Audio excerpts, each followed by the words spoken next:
BJP నేత విష్ణువర్ధన్ రెడ్డిపై సత్యసాయి జిల్లా కదిరి పోలీస్ స్టేషన్లో టీడీపీ నేతలు ఫిర్యాదు చేశారు. వైసీపీకి ఏజెంట్గా బీజేపీ ముసుగులో జగన్ కోసం పనిచేస్తున్నారని ఆరోపించారు. గత వైసీపీ హయాంలో జరిగిన అవినీతిపై నోరు మెదపని విష్ణువర్ధన్ రెడ్డి ప్రజలకు సుపరిపాలన అందిస్తున్న కూటమి ప్రభుత్వంపై విషం కక్కుతున్నారని మండిపడ్డారు. విష్ణువర్ధన్ రెడ్డిపై బీజేపీ అధిష్టానం వెంటనే చర్యలు తీసుకోవాలని టీడీపీ నేతలు డిమాండ్ చేశారు.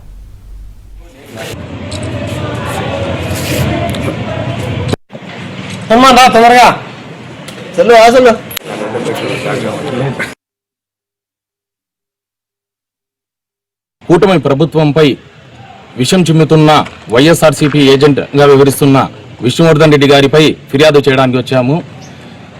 గతంలో వైఎస్ఆర్సీపీ ప్రభుత్వం 2019లో ఏర్పడిన తర్వాత 2024 వరకు గత వైసీపీ ప్రభుత్వమే కదా ఉండేది. అప్పుడు ఎందుకు నువ్వు కోనేరులో జరిగిన అవినీతి గురించి ప్రశ్నించలేకపోయావు? ఎందుకంటే నువ్వు వైఎస్ఆర్సీపీతో కలిసి ప్రయాణిస్తున్నావు కాబట్టి వాళ్ళకి ప్రశ్నించలేకపోయావు.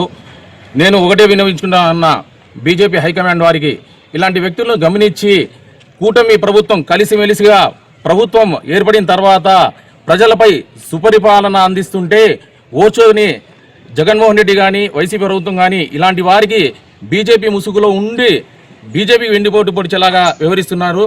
ఇతనిపై వెంటనే క్రమశిక్షణ చర్యలు తీసుకోవాలని బీజేపీ వారిని కోరుకుంటున్నాను.